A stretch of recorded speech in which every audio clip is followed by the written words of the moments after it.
ETV ప్రేక్షకుల నమస్కారం. శుభమస్తు కార్యక్రమంలో ఈరోజు గ్రహఫలం అంశానికి స్వాగతం.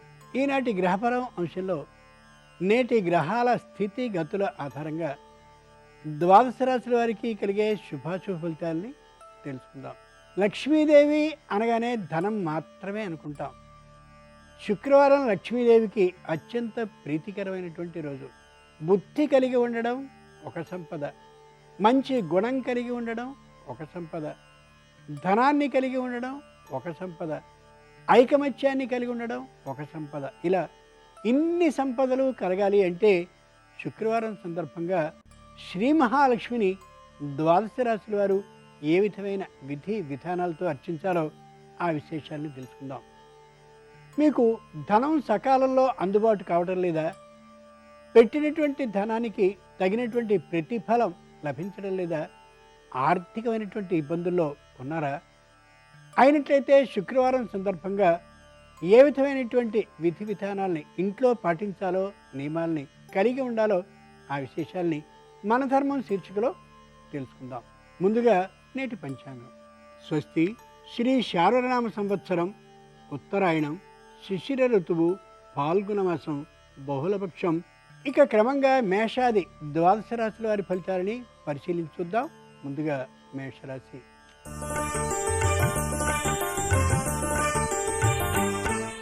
ఈరోజు మేషరాశి వారి ఫలితాలని పరిశీలించి చూస్తే ఉద్యోగస్తులకి కొత్తదైనటువంటి ఉద్యోగాన్ని పొందాలి అనేటువంటి ఆలోచన బలంగా ఉండే అవకాశం ఉంది.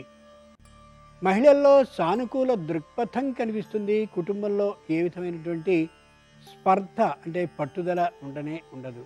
వృత్తి వ్యాపారాలను చేసేటటువంటి వారు ఆర్థికమైనటువంటి రుణాన్ని తీసుకుని వ్యాపారాన్ని పెంచాలి అనే ఆలోచనకి వస్తారు. తగు ప్రయత్నాల్ని ప్రారంభిస్తారు. కార్మిక పారిశ్రామిక రంగానికి చెందినటువంటి వారు మానసికంగా దృఢంగా ఉంటారు. సంస్థని పెంచాలనేటటువంటి ఆలోచనకి వస్తారు. రుణాన్ని తీసుకోకుండా తమ సంస్థని పెంచాలనే గట్టి ప్రయత్నాన్ని చేస్తారు. సంతానం విద్యార్థి దశలో ఉన్నట్లయితే చక్కని విద్యా ప్రమాణాలని చూపిస్తారు. అనారోగ్య భావన లేకుండా ఉంటారు. ధైర్యంగా ఉండి తల్లిదండ్రులకి ఆనందాన్ని కలిగిస్తారు. విద్యా ప్రమాణాలని బాగా చూపించగలుగుతారు కూడా. ఈరోజు మేషరాశి వారి అదృష్ట సంఖ్య 6. ధరించవలసిన దుస్తుల రంగు నలుపు. శుక్రవారం సందర్భంగా మేషరాశి వారు లక్ష్మీదేవిని పసుపు అక్షతలతో అర్చించినట్లయితే వృత్తిపరమైన సమస్యలు తొలగిపోతాయి.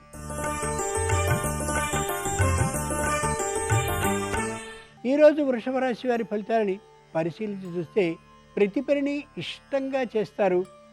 ఏ విధమైనటువంటి వ్యతిరేక భావన లేకుండా ఉంటారు. అందరూ ఆరోగ్య భద్రతా ప్రమాణాలని పాటించేటటువంటి కారణంగా అనారోగ్యం అనే ఆలోచనే లేకుండా ఉండగలుగుతారు. బంధు మిత్ర ఆప్త జనుల రాకపోకలతో ఇల్లు చాలా కలకలలాడుతూ ఉండే అవకాశం ఉంది. ఎప్పటి నుండో నలుగుతున్నటువంటి వివాహాది శుభకార్య ప్రయత్నాలు తప్పక ఫలించేటువంటి అవకాశం ఉంది. ఆర్థికమైనటువంటి పొదుపుని తప్పక పాటిస్తారు. ఉద్యోగాన్ని చేస్తూ ఉండేటటువంటి వారు పైవారితో వాద వివాదాలు చేయకూడదనే గట్టి ఆలోచనకు వస్తారు. ఒకవేళ విరోధించవలసి వచ్చినట్టయితే నిదానమైన శైలిలో పై అధికారి వ్యతిరేకించకుండా విరోధించకుండా ఉండేలా మాట్లాడే నైపుణ్యాన్ని కలిగి ఉంటారు. ఈరోజు వృషభ రాశి వారి అదృష్ట సంఖ్య 5. ధరించవలసిన దుస్తుల రంగు ఆకుపచ్చన. శుక్రవారం సందర్భంగా వృషభ రాశి వారు లక్ష్మీదేవిని రూపాయి నాణ్యాలతో అర్చించినట్లయితే తీర్చవలసిన బకాయిలు తప్పక తీరిపోతాయి.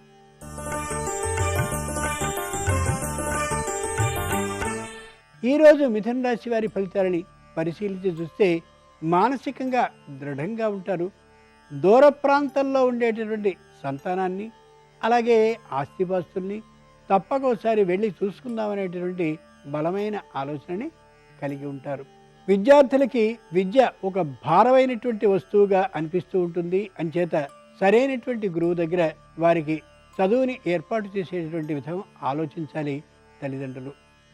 మానసికమైనటువంటి ఆలోచన బాగా ఉన్నప్పటికీ కూడా శారీరకమైన తాత్కాలిక అనారోగ్యం కారణంగా ఉద్యోగాన్ని చేస్తూ ఉండేటటువంటి వారు సకాలంలో అంకిత భావంతో ఉద్యోగాన్ని చేయలేకపోవచ్చు. వృత్తి వ్యాపారాన్ని చేసేటటువంటి వారు సంపూర్ణమైనటువంటి పద్ధతిలో సరైనటువంటి తీరులో వ్యాపారాన్ని చేసినప్పటికీ కూడా పెద్దగా ఆదాయం లభించకపోవచ్చు. పెట్టుబడి పెట్టేందుకు తగినటువంటి ధైర్యం కలిగి ఉండకపోవచ్చు. ఈరోజు మిథున రాశి వారి అదృష్ట సంఖ్య 7. ధరించవలసిన దుస్తులంగు నలుపు. శుక్రవారం సందర్భంగా మిథున రాశి వారు లక్ష్మీదేవిని మారేడాకులతో అర్చించినట్లయితే సంపద క్రమంగా వృద్ధి పొందుతుంది.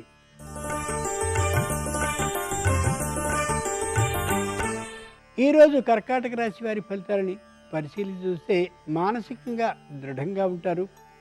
ఇంటికి అలాగే పొలానికి ఇంకా ఇతరమైనటువంటి గొడవలకి అలాగే కొట్టాలకి మరమ్మతుల్ని చేయించేటటువంటి కారణంగా ఆర్థికమైనటువంటి లోటు బహుశా వచ్చే అవకాశం ఉంది. తమ వద్ద పనిచేస్తుండేటటువంటి ఉద్యోగస్తుల విషయంలో నిదానమైనటువంటి పద్ధతిలో వ్యవహరించడం చాలా మంచిది. కార్మిక పారిశ్రామిక రంగానికి చెందినటువంటి వారితో భాగస్వాములు అనుకూలంగా ఉన్నప్పటికీ కూడా వారిని ఒక కంట కనిపెడుతూ ఉండడం తప్పనిసరి ఈ రంగానికి చెందినటువంటి వారికి. వృత్తి వ్యాపారాలను చేసేటటువంటి వారు పెద్దగా ఈ రోజుకి వ్యాపారాన్ని చేయలేకపోవచ్చు. తాత్కాలికమైనటువంటి ఆదాయాన్ని మాత్రమే పొందే అవకాశం ఉంది. అంత మాత్రం చేత దిగులు పడవలసిన అవసరం అయితే లేదు. ఈరోజు కర్కాటక రాశి వారి అదృష్ట సంఖ్య 6. ధరించవలసిన దుస్తుల రంగు ఆకుపచ్చన. శుక్రవారం సందర్భంగా కర్కాటక రాశి వారు లక్ష్మీదేవిని తులసీ దళాలతో అర్చించినట్లయితే భార్యాభర్తల మధ్య అన్యోన్యతా భావం మరింతగా పెంపొందుతుంది.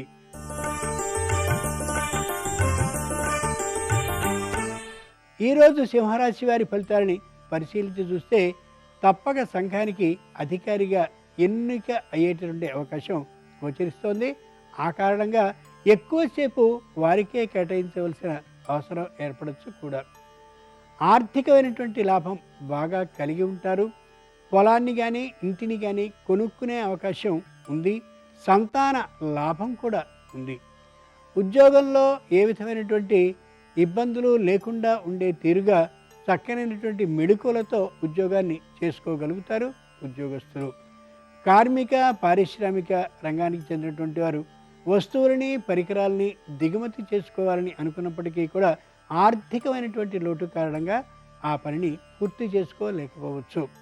సంతానం విద్యార్థి దశలో కానీ ఉన్నట్లయితే ఆరోగ్య భద్రతా ప్రమాణాలని పాటిస్తూ ఉన్నప్పటికీ కూడా తాత్కాలిక అనారోగ్యం కలిగే అవకాశం ఉంది. అంతేకాక విద్యా విషయంలో అంతటి ఏకాగ్రతని చూపించలేకపోవచ్చు ఈ రోజున. ఈరోజు సింహరాశి వారి అదృష్ట సంఖ్య 5. ధరించవలసిన దుస్తుల రంగు పసుపు.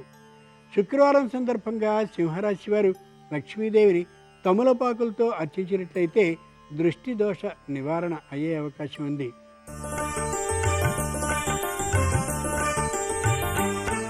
ఈరోజు కన్యారాశి వారి ఫలితాలని పరిశీలించి చూస్తే మానసికంగా ఉత్సాహంగా ఉంటారు. ఎంత మాట పడితే అంత మాటని అనడానికి ఏమాత్రం వెనుకాడనే ఆడరు. తల్లిదండ్రుల ప్రోత్సాహం హెచ్చుగా ఉండేటటువంటి కారణంగా కొత్తదైనటువంటి చదువుని చదవాలనేటటువంటి గట్టి నిర్ణయానికి వస్తారు. రవాణా రంగానికి చెందిన వారు అయినట్లయితే కొత్తగా వాహనాన్ని కొనుక్కునేటటువంటి అవకాశం బాగా ఉంది.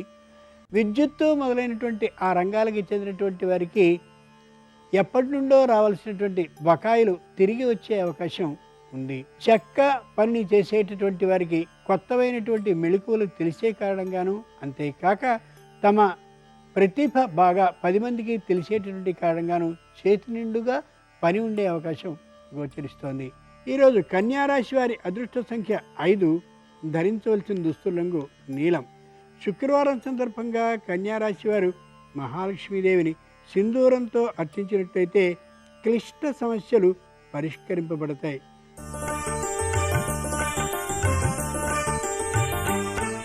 ఈరోజు తులారాశి వారి ఫలితాలని పరిశీలించి చూస్తే ధైర్యంగా ఉంటారు మహిళలు. ప్రతి పనిని కూడా సానుకూల దృక్పథంతో చేస్తూ ఉంటారు. అంకిత భావంతో అది ముగిసేంత వరకు కూడా శ్రమిస్తూ ఉంటారు. తల్లిదండ్రుల్లో ఒకరికి తాత్కాలికమైనటువంటి అనారోగ్యం లభించే అవకాశం ఉంది. అయితే అది దీర్ఘవ్యాధి మాత్రం కానే కాదనే విశేషాన్ని గుర్తుంచుకోగలగాలి. కార్మిక పారిశ్రామిక రంగానికి చెందినటువంటి వారు భాగస్వాములతో అనుకూల భావంతో ఉంటారు. ఏ విధమైన జరిమానాలు ఉండకుండా ఉండే తీరుగా మొత్తం సంస్థని నడుపుతూ ఉంటారు. ముఖ్యంగా ఎండలకు సంబంధించినటువంటి తాత్కాలికమైన ఉష్ణ బాధకి జ్వరాన్ని మొదలైనటువంటి వాటిని కలిగి ఉండొచ్చు. ఆ కారణంగా తగినటువంటి ఔషధ సేవను చేయడం లేదా సంప్రదాయ వైద్యాన్ని పాటింపజేసుకుంటూ ఉండడం ఉత్తమం. ఈరోజు తులారాశి వారి అదృష్ట సంఖ్య 6. ధరించవలసిన దుస్తుల రంగు పసుపు పచ్చన. శుక్రవారం సందర్భంగా తులారాశి వారు శ్రీ మహాలక్ష్మిని కుంకుమాక్షతలతో అర్చించినట్లయితే స్థిరాస్తి కొనుగోలు ప్రయత్నాలు సానుకూలపడతాయి.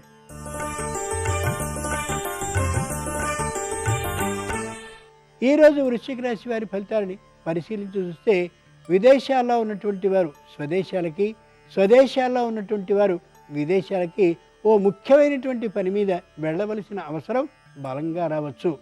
ఆర్థికమైనటువంటి లోటుని కారణంగా చూపించే అవకాశం ఉండకపోవచ్చు, అది కుదరకపోవచ్చు కూడా. కాబట్టి ఆర్థికమైనటువంటి పొదుపుని పాటించి తీరాల్సిందే. ముఖ్యంగా గృహానికి కావలసినటువంటి వస్తు సామాగ్రి అలాగే ఇతరమైనటువంటి సామాగ్రి కొనాలని అనుకుంటారు, కానీ ఆర్థికమైనటువంటి లోటు కారణంగా అది ఈ రోజుకి సాధ్యపడకపోవచ్చు. కొత్తగా ఇంటిని కొనాలి అనేటువంటి ఆలోచన ఉన్నా దానికి సంబంధించినటువంటి రుణం మంజూరు కానటువంటి సందర్భంగా ఈ రోజుకి వాటిని కొనే అవకాశం తక్కువ. బంధుమిత్రుల రాకపోకలతో ఇల్లంతా సందడిగా ఉన్నప్పటికీ కూడా మానసికమైనటువంటి వ్యతిరేక భావం కొంతమంది బంధువులతో ఉండే అవకాశం ఉంది. ఆచి తూచి మాట్లాడడం అవసరం. ఈరోజు వృశ్చిక రాశి వారి అదృష్ట సంఖ్య 2. ధరించవలసిన దుస్తుల రంగు తెలుపు. శుక్రవారం సందర్భంగా వృశ్చిక రాశి వారు మహాలక్ష్మీదేవిని చందనపు పొడితో అర్చించినట్లయితే రుణ సమస్యలు క్రమంగా తొలగడమే కాకుండా మరోసారి రుణాన్ని తీసుకోవాల్సిన అవసరం కూడా లేకుండా పోతుంది.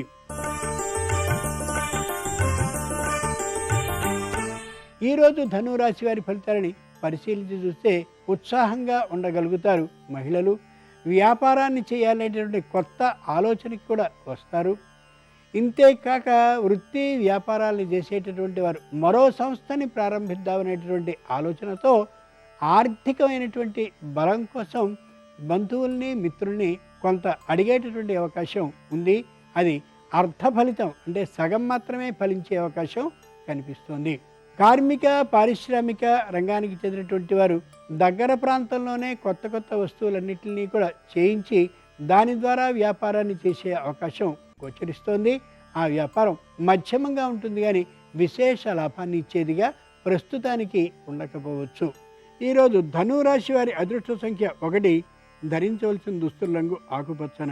శుక్రవారం సందర్భంగా ధనురాశి వారు శ్రీ మహాలక్ష్మీదేవిని విభూతితో అర్చించినట్లయితే వ్యవహారం సానుకూలపడుతుంది.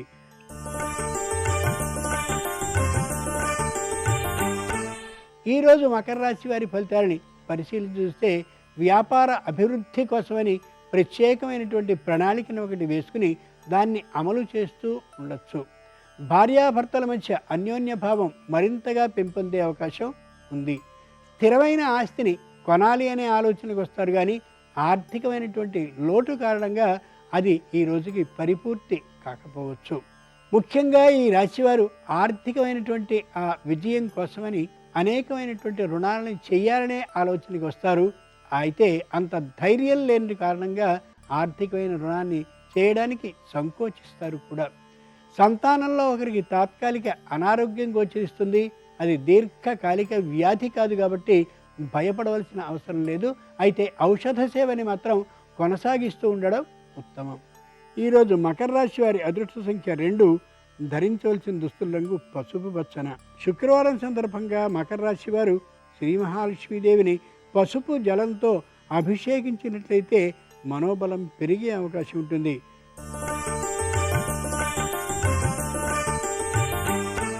ఈరోజు కుంభరాశి వారి ఫలితాలని పరిశీలించి చూస్తే స్థిరమైనటువంటి ఆస్తిని కొనాలి అనే ఆలోచనని బలంగా కలిగి ఉంటారు.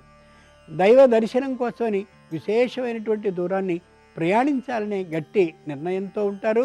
ఏ విధమైనటువంటి ఇబ్బంది లేకుండా ధైర్యంగా దైవాన్ని సకాలంలో చూడగలుగుతారు కూడా. ముఖ్యంగా దాన ధర్మ దృష్టి గోచరిస్తుంది. ఎవరికైనా దానంగానో ధర్మంగానో ఇయ్యాలని అనుకుంటారు, కానీ అది ఏ కారణాల వలనో ఈ రోజున సాధ్యపడకపోయే అవకాశం ఉంది. ముఖ్యంగా ద్యూతం మొదలైనటువంటి వాటిని మానేయాలనే నిర్ణయాన్ని చేసుకుంటారు. అలాగే ఆ నిర్ణయాన్ని అమల్లో పెట్టే అవకాశం కూడా ఉంది. శారీరకంగా సత్తువ తగ్గే అవకాశం గోచరిస్తోంది. ఆ కారణంగా శారీరకమైనటువంటి అనారోగ్యం గోచరించింది అనగానే వైద్యుడిని సంప్రదించడం చాలా చాలా అవసరం. ఈరోజు కుంభరాశి వారి అదృష్ట సంఖ్య 6, ధరించవలసిన దుస్తులంగు నలుపు. శుక్రవారం సందర్భంగా కుంభరాశి వారు మహాలక్ష్మీదేవిని కుంకుమ జలంతో అభిషేకించినట్లయితే వ్యవహార దక్షత వృద్ధి అవుతుంది.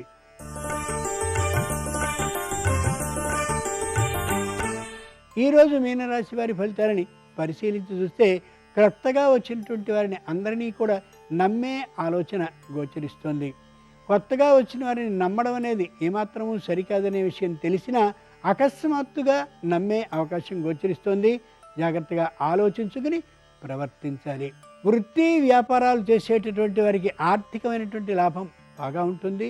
అయితే ఇంతకు ముందు ఉన్నటువంటి ఆ అభావం కారణంగా ఈ ధనాన్ని మరో చోట పెట్టుబడి పెట్టేందుకు తగిన ధైర్యం లేకుండా ఇబ్బంది పడుతూ ఉండొచ్చు. ఆప్తులైనటువంటి వారి విషయంలో అసత్యాన్ని చెప్పడం ఏమాత్రమూ సరికాదనే విశేషాన్ని ఈ రాశివారు గ్రహించగలగాలి. లేని పక్షంలో మానసికంగా విరోధభావాలు ఏర్పడతాయి. అది మరింత దూరంగా ప్రయాణించే అవకాశం, తద్వారా కుటుంబ సంబంధాలు దెబ్బతినే అవకాశం కూడా బలంగా గోచరిస్తుంది. ఈరోజు మీనరాశి వారి అదృష్ట సంఖ్య 4, ధరించవలసిన దుస్తులంగు తెలుపు. శుక్రవారం సందర్భంగా మీనరాశి వారు శ్రీ మహాలక్ష్మీదేవిని పటిక బెల్లపు ముక్కలతో అర్చించినట్లయితే శుభకార్య ప్రయత్నాల్లో విజయం సిద్ధించి తీరుతుంది. ఆర్థికంగా కలిసి రావడానికి శుక్రవారం నాడు పాటించవలసిన నియమాలు ఏమిటో ఆ విశేషాలని మన ధర్మం శీర్షికలో ఇప్పుడు తెలుసుకుందాం.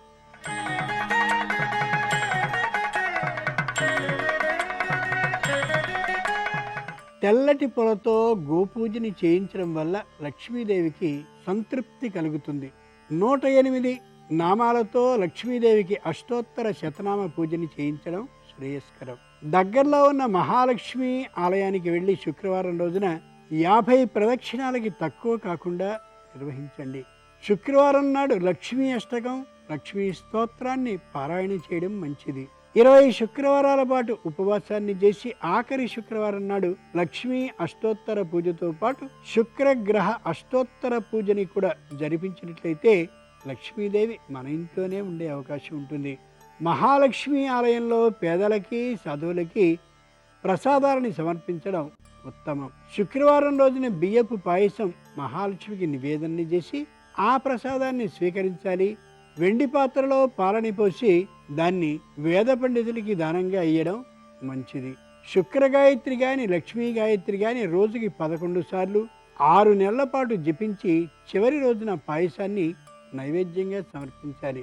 నవగ్రహాలున్న ఆలయంలో శుక్ర ప్రతిమ వద్ద 20 ఒత్తులతో చేసిన దీపారాధనని వెలిగించి తెల్లని వస్త్రాన్ని దానంగా సమర్పించాలి. కొబ్బరి, కలకండ పలుకుల్ని పండితునికి దానంగా ఇయ్యడం వల్ల లక్ష్మీ అనుగ్రహం కలుగుతుంది. చీమలకి పంచదారని ఆహారంగా వేయడం చాలా చాలా మంచిది, సమస్త శుభాలని ప్రాప్తింప చేసుకోవడానికి.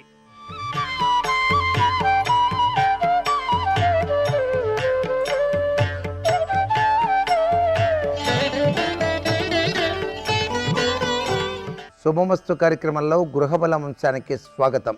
అదృష్టం ఎప్పుడూ కూడా మన వెంటే ఉండి ఈ జీవితం సుసంపత్తు తొలతూగటానికి మనం పాటించేటువంటి నియమాలు మన మహర్షులు మనకు తెలియజేశారు. వాటిలో శుక్రవారం ఉదయాన మీ ఇంటి ప్రాంగణంలో మారేడు చెట్టు ఆకును తీసుకొని ఆకుపై గంధం రాసి ఆ గంధం రాసినటువంటి మారేడు ఆకును లక్ష్మీదేవి దగ్గర కనుక ఉంచినట్లయితే లక్ష్మీప్రదమైనటువంటి జీవన విధానం మీకు కలిగి తీరుతుంది. రావలసినటువంటి బాకీలు కూడాను వసూలు చేసుకోగల సమర్థత లక్షణం మీలో పొడసూపుతుంది. అలాగే శనివారం నాడు ఎవరైనా సరే రావి చెట్టు దగ్గరికి వెళ్ళి అక్కడ గనక ఎరుపు రంగు దారాన్ని 9 సార్లు కట్టి 12 నల్ల మినువులు నువ్వుల నూనెలో వేసి దీపాన్ని గనక వెలిగించినట్లయితే చిరకాలంగా వాయిదా పడుతున్నటువంటి మీ అభీష్టాలు నెరవేర్చుకోవడానికి ఆస్కారం అత్యధికంగా ఉంటుంది సుమ. చక్కని ఇల్లు, వాహన సౌఖ్యం ఉండాలి అని చెప్పేసి కోరుకునేటువంటి వారు తమ కోరికలు నెరవేరేందుకు తులసి మొక్కను పెంచి తప్పనిసరిగా సాయంకాలం పూట నియమానుసారంగా గనక దీపాన్ని గనక వెలిగించినట్లయితే, రోజు చేయలేనటువంటి వారు కనీసం సోమవారం నాడైనా సరే చెయ్యాలి. ఈ విధంగా చేసిన సత్ఫలితం వస్తుంది.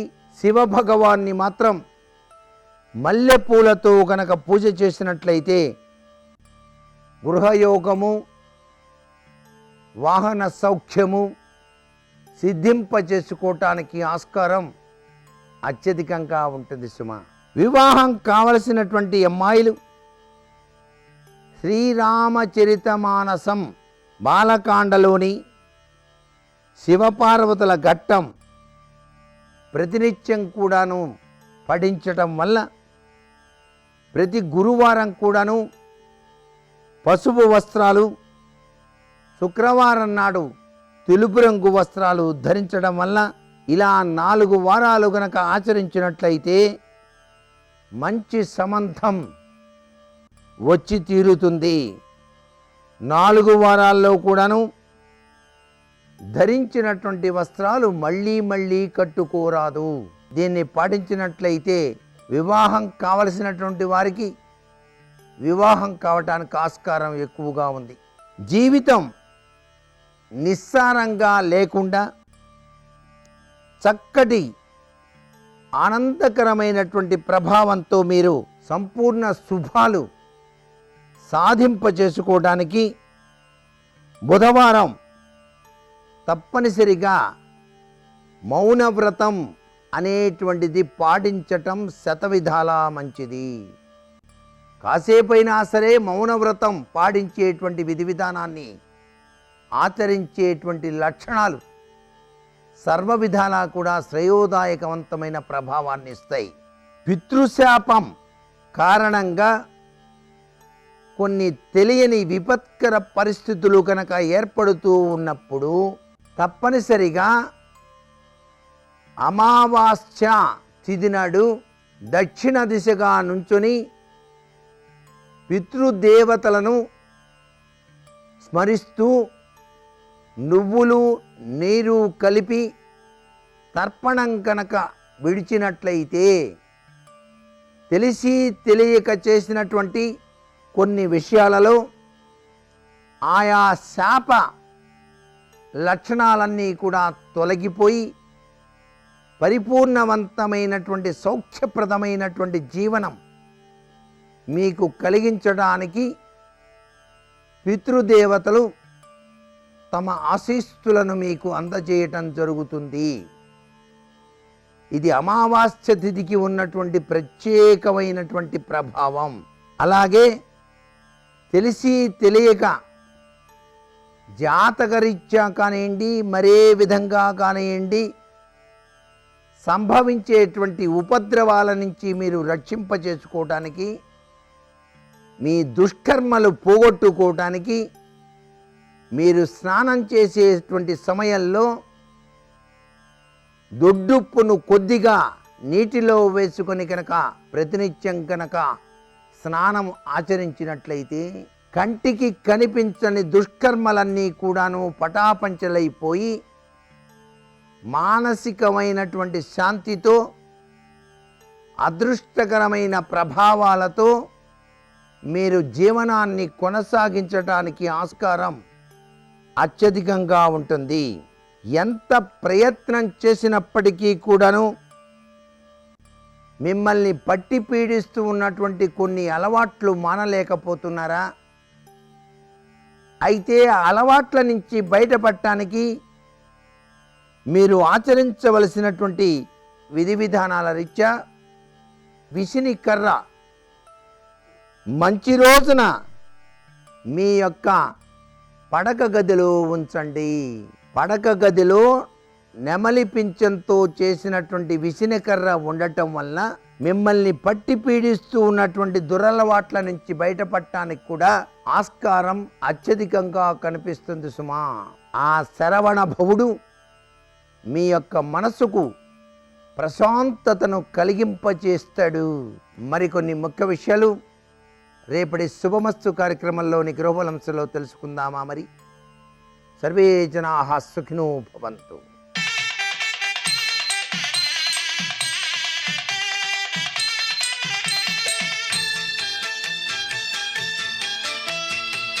శుభమస్తు కార్యక్రమంలో శ్రీరస్తు అంశానికి స్వాగతం. ఈరోజు ఫాల్గుణ మాసం కృష్ణపక్షం త్రయోదశి, శుక్రవారం, పూర్వభాద్ర నక్షత్రం. ఈరోజు పక్షప్రదోషము అంటారు. కృష్ణపక్ష త్రయోదశి సాయంకాలము సర్వసిద్ధి త్రయోదశి అంటారు. అంటే ఏదైనా సాధన చేస్తే ఈ రోజున సిద్ధి కలుగుతుంది అని ఉపాసన రహస్యం చెబుతోంది. కాబట్టే ఈ రోజున అమ్మవారి యొక్క లక్ష్మీ ఆరాధన కానీ, లేదా ఐశ్వర్యం ఈశ్వరాదిచ్చేత్, ఐశ్వర్యము రావాలి అంటే ప్రతివారు శివారాధన చెయ్యాలి. ఇంట్లో ఐశ్వర్య కారకుడు, ఐశ్వర్య ప్రదాత ఈశ్వరుడే. అందువల్ల ఈశ్వరారాధనకు ఈరోజు చాలా విశేషమైన అనుకూలమైనటువంటి రోజు అని చెప్పవచ్చు. మరి ఏం చెయ్యాలి ఈ రోజున? ఈరోజు సంధ్యాకాల సమయంలో సంధ్యా దీపాన్ని ఇంటి యందు వెలిగించిన తరువాత రుద్ర నమక చమకాదులతో పరమేశ్వరుడికి అభిషేకము కానీ, లేదా పుష్పదంతుల వారు రచించిన మహిమ్న స్తోత్రము అని ఉంది, ఆ మహిమ్న స్తోత్రముతో అభిషేకం కానీ, లేదా మహిమ్న స్తోత్ర పారాయణం కానీ ఈరోజు చేసి, త్రిదళం త్రిగుణాకారం త్రినేత్రంచ త్రిజాయుధం త్రిజన్మ పాప సంహారం ఏకబిల్వం శివార్పణం, ఈ స్తోత్రపారాయణం అయిన తర్వాత ఒక బిల్వదళమును తీసుకుని వెళ్ళి ఈశ్వరుడి యొక్క లింగము మీద పెట్టి మీ మనస్సులో ఉన్నటువంటి వాంఛను ఈశ్వరుడికి నివేదించినట్టయితే తప్పకుండా ఈశ్వరుడు అనుగ్రహిస్తాడు అని శివపురాణ వచనము. కాబట్టి ఈశ్వరారాధన చెయ్యటానికి ఈ సాయంకాల సంధ్యా సమయము చాలా విశేషమైనటువంటిది. ఇక సదాచార అంశంలో మనకు 9 మంది ఋషులు కూడా ఉన్నారు. నవకాండ ఋషులు అని వేరుగా ఒక భాగం ఉంది. ప్రజాపతులు అని కూడా వీరి పేరు చెబుతూ ఉంటారు. అంటే బ్రహ్మకు సృష్టిలో సహాయపడటానికి అవతరించినటువంటి మహర్షులే వీరు అన్నారు. వారి పేర్లు మనకు పురాణం చెప్పింది. మరీచి, అత్రి, అంగిరుడు, పులస్త్యః, పులహః, క్రతుః, భృగుః, వశిష్ఠః, దక్షః. ఈ 9 మందిని ప్రజాపతులు అని కూడా పిలుస్తారు. దక్ష ప్రజాపతి, అలాగే కశ్యప ప్రజాపతి మరీచి దగ్గర నుంచి వస్తోంది. అలాగే అత్రిహి అంటే ఆత్రేయస గోత్రములు. అలాగే ఈ జగత్తుకు కావలసినటువంటి సృష్టిని ఇచ్చినటువంటి మహానుభావులు ఈ 9 మంది. ఈ 9 మంది వల్లనే ఈ జగత్తంతా కూడా నిలబడ్డది అని పురాణం చెప్పింది. స్వస్తి.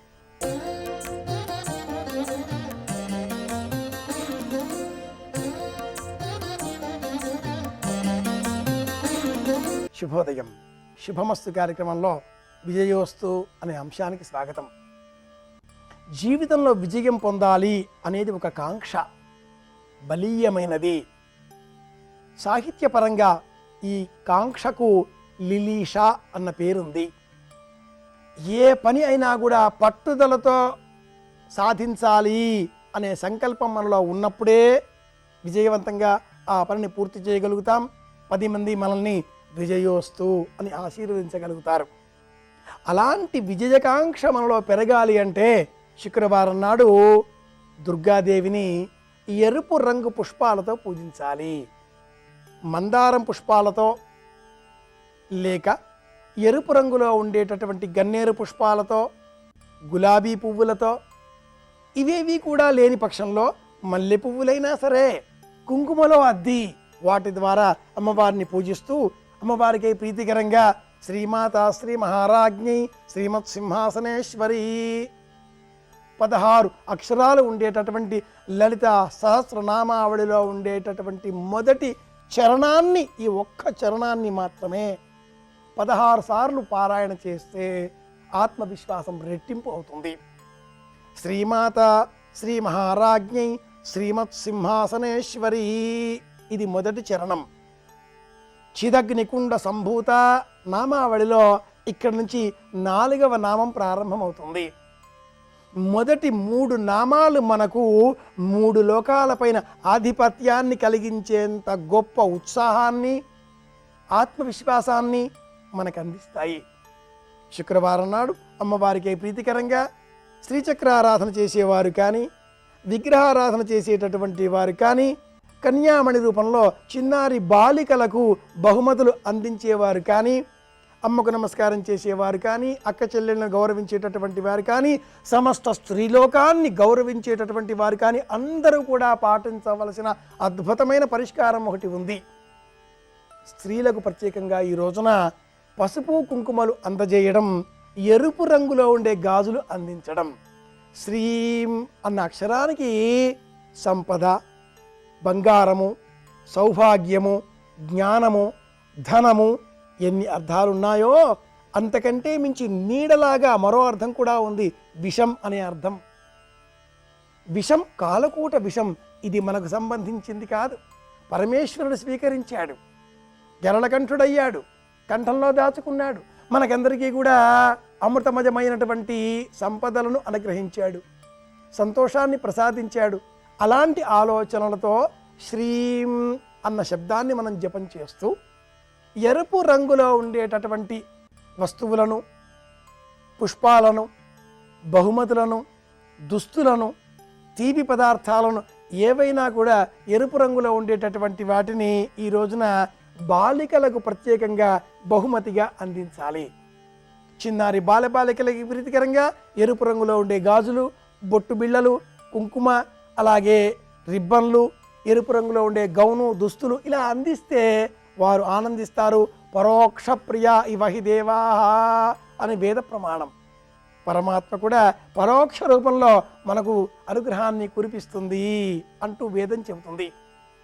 పురాణ విజ్ఞానం అందించే నిదర్శనం ఒక్కటే, లోకంలో ఉండే సమస్త స్త్రీ జాతిని గౌరవించాలి, అమ్మకు ప్రతీకాత్మకంగా గుర్తించాలి. శ్రీమాత అన్న శబ్దంలో ఉండే అంతరార్థం ఇదే. శ్రీం సంపద, మాతృస్వరూపంగా ఆ జగదంబను మనం కొలుచుకుంటేనే సంపదకు మనం అర్హులం అవుతాం. శ్రీ మహారాజ్ఞి, ఆ తల్లి సమస్త ప్రపంచానికి కూడా మహారాజ్ఞి, సామ్రాజ్ఞి. అలాంటి ఆలోచన మనం చెయ్యాలి. సింహాసనంపై కూర్చున్న ఆ తల్లి మనకు ఇలా అనుగ్రహాన్ని కురిపిస్తే మనం ఆనంద పరవశులం అవుతాం. ఆనందం కంటే మించిన సంపద మరింకేముంటుంది? చిదగ్నికుండ సంభూత, అక్కడి నుంచి కథన విధానం వేరుగా మారుతుంది.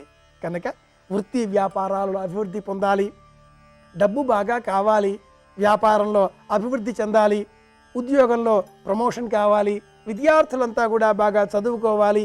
ఇలా వారు చేసేటటువంటి పనులలో అభివృద్ధి పొందాలి అంటే శ్రీమాత శ్రీ మహారాజ్ఞి శ్రీమత్ సింహాసనేశ్వరి, ఈ 3 నామాలలో ఉండేటటువంటి మొత్తం అక్షరాలు 16. అమ్మ షోడశ కళా ప్రపూర్ణగా పురాణం వర్ణిస్తుంది. పాడ్యం నుంచి పౌర్ణిమ వరకు 15 కళలు, ఆ తర్వాత ఉండే కళ 16వ కళ. చంద్రునకు 16 కళలు. రామచంద్రమూర్తి షోడశ కళలలో మనకు అనుగ్రహాన్ని కురిపించేటటువంటి వాడు, 16 లక్షణములు కలవాడుగా కూడా రామాయణం వర్ణిస్తుంది. మనం కూడా అలాంటి ఆలోచనలు చేస్తూ ఈ సంవత్సరం అంతా కూడా నెమ్మదిగా గడిచిపోతున్న తరుణంలో ఈ శార్వనామ సంవత్సరానికి సంబంధించిన చిట్ట చివరి శుక్రవారం ఇది. ఈ సంవత్సరంలో వచ్చినటువంటి 42 శుక్రవారాలలో ఏ విధంగా అమ్మను కొలుచుకున్నామో లేదో కానీ కనీసం ఈ రోజైనా ఎరుపు రంగు పుష్పాలతో అమ్మకి ప్రీతికరంగా అర్చన చేసి అమ్మ అనుగ్రహానికి పాత్రులమవుదాం. జీవితంలో ఇలా మనం మార్పు చెందాలి అంటే సత్సంకల్పం చేద్దాం, కుంకుమారాధన చేద్దాం, అందరి క్షేమాన్ని కోరుదాం. మళ్ళీ రేపు కలుసుకుందాం. శుభమస్తు.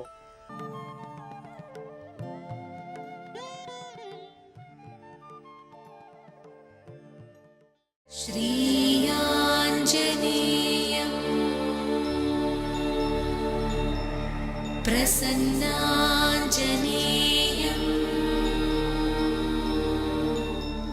श्रीयाञ्जनेयं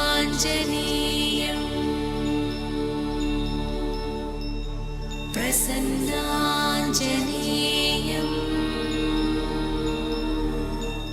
హనుమ ఎక్కడ ఉంటారో, హనుమకి ఎవరు ప్రదక్షిణం చేస్తారో, హనుమకి ఎవరు నమస్కరిస్తారో అటువంటి వాళ్ళందరికీ కూడా మనశ్శాంతి లభిస్తుంది. అది పరమ ప్రమాణం లోకంలో. ఆయన భక్తుడైన వాడు పాడవడానికి వీల్లేదు, వాడు కాపాడబడి తీరుతాడు. అటువంటి వాడి జోలికి వెళ్ళడం ఎవరి సాధ్యం కాదు. ఆయన చూసుకుంటారు, సర్వదా కాపాడుతుంటారు తన భక్తుడైన వాడిని. కాబట్టి అంతటి మహాత్ముడైనటువంటి హనుమ సీతమ్మ తల్లి ఊరడిల్లేటట్టుగా చేశారు. చేసి, అమ్మా ఎందుకమ్మా ఇంత బెంగ పెట్టుకుంటావు, నిన్ను ఇప్పుడే తీసుకెళ్ళి ప్రశ్రవణ పర్వత శిఖరముల మీద కూర్చున్న రామచంద్రమూర్తికి అప్పజెప్పేస్తానమ్మా అనేటప్పుడు, ఏమిటో పాపం అరణ్యవాసం చేస్తున్నాడు, రాజ్యం పోయింది, సీతమ్మ పోయింది, అమ్మ బెంగ పెట్టుకుని నీరసంగా ఉన్న రామచంద్రమూర్తి దగ్గరికి తీసుకెళ్ళి నిన్ను అప్పజెప్తానమ్మా అనలేదు ఆయన. ఎంత మర్యాదగా మాట్లాడతారో తెలుసా. హనుమ మాట అంటే నేర్చుకోవాలి, చూసి నేర్చుకుంటే వస్తుందా, ఆయన అనుగ్రహం ఉంటే వస్తుంది. అమ్మా ఎలా తీసుకెడతానో తెలుసా, నిన్ను రాముడి దగ్గరికి తీసుకెళ్ళేటప్పుడు నేను హవ్యం ప్రాపయిష్యాయ, నేను హవ్యం హుత వివానల, అగ్నిహోత్రం ఇంద్రుడికి తీసుకెళ్ళి హవ్యాన్ని ఎలా అందిస్తుందో నిన్ను అలా అందిస్తానమ్మా. యజ్ఞం చేసేటప్పుడు యజ్ఞంలో అగ్నిహోత్రంలో ఇంద్రాయ ఇదం నమమ అనో, లేకపోతే ఇంద్రాయ స్వాహ అనో ఆ చెరువు ఆ పదార్థాన్ని అగ్నిహోత్రంలో వేస్తారు. వేస్తే ఇప్పుడు అగ్నిహోత్రుడు పట్టుకెళ్ళి ఇంద్రుడికి ఇస్తాడు. అగ్నిహోత్రుడు తీసుకుని తర్వాత ఇంద్రుడికి ఇచ్చాడు కాబట్టి అదేమైనా ఎంగిలైందా? ఒకవేళ పదార్థంలో ఏదైనా శుద్ధి లేనితనం ఉంటే అగ్నిహోత్రుడు చేత్తో పుచ్చుకున్నాడు కాబట్టి శుద్ధి అవుతుంది ఆ పదార్థం తప్ప. అమ్మా అగ్నిహోత్రుడు ముట్టుకుంటే పదార్థం ఎలా శుద్ధయిందో నేను అంత పరమ పవిత్రంగా తీసుకెడతానమ్మా నిన్ను. అపవిత్ర భావనతో నిన్ను వచ్చి నా భుజం మీద కూర్చోమ్మని నేను అడగట్లేదు తల్లి.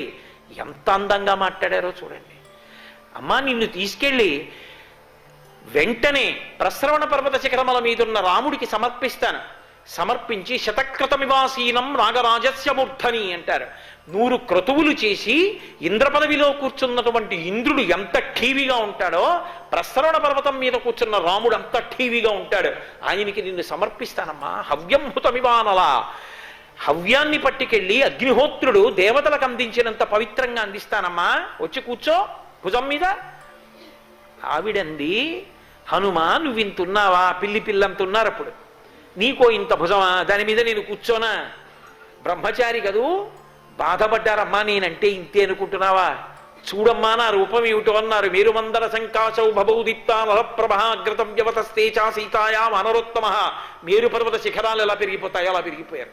కాల్చిన పెనంలా ఎర్రటి ముఖం, దంస్ట్రలతో పెరిగారు, బలిష్టమైనటువంటి బాహువులు. అమ్మా ఇప్పుడు వచ్చి కూర్చో అన్నారు.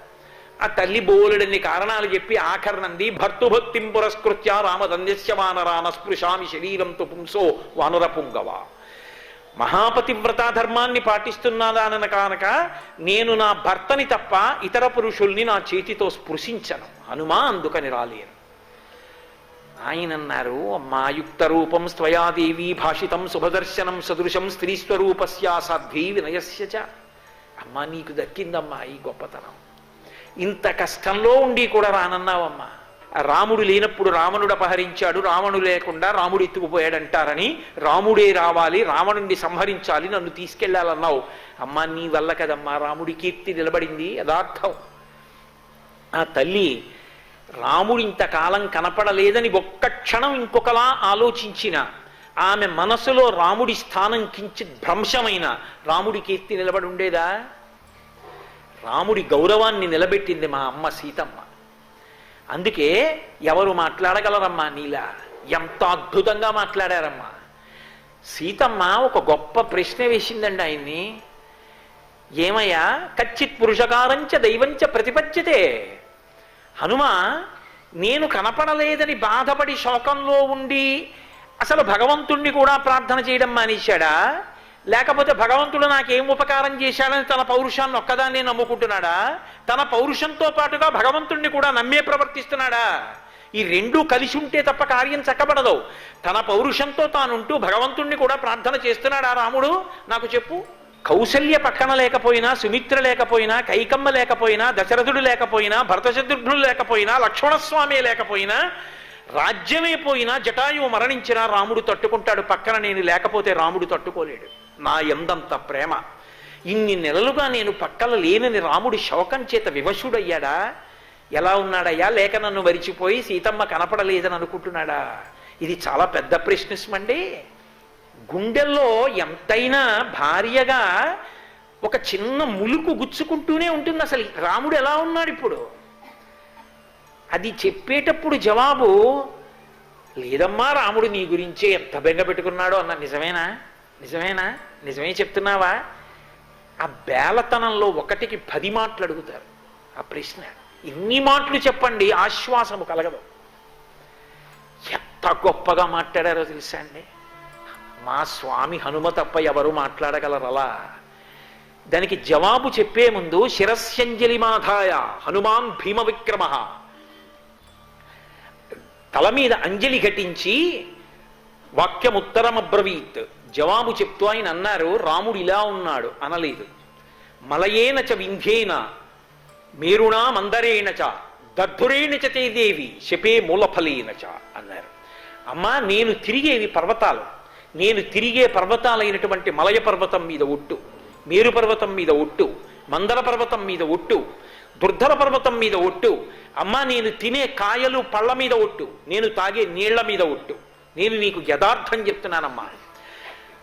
నిత్యం ధ్యానపరో రామో నిత్యం శోకపరాయణ నైవ దంశాన్న మశకాన్న కీటాన్న సరీసృపాన్.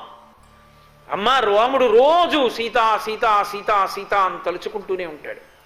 అమ్మా, రాముడు కడుపు నిండా అన్నం తిని ఎన్నాళ్ళయిందో. రుచికరమైన పదార్థాలు తింటలేదమ్మా.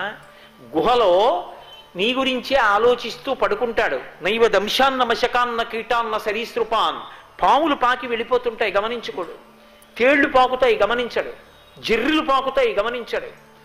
ఎప్పుడూ నిన్నే తలుచుకుంటూ ఉంటాడమ్మా. నిజమేనా అని ఇంకా అడుగుతుందా? అది ఆయన జవాబు చెప్పే తీరంటే. ఎంత మురిసిపోయి ఉంటుందంటారు సీతమ్మ. అందుకే మహర్షి ఒక అద్భుతమైన మాట అన్నారు.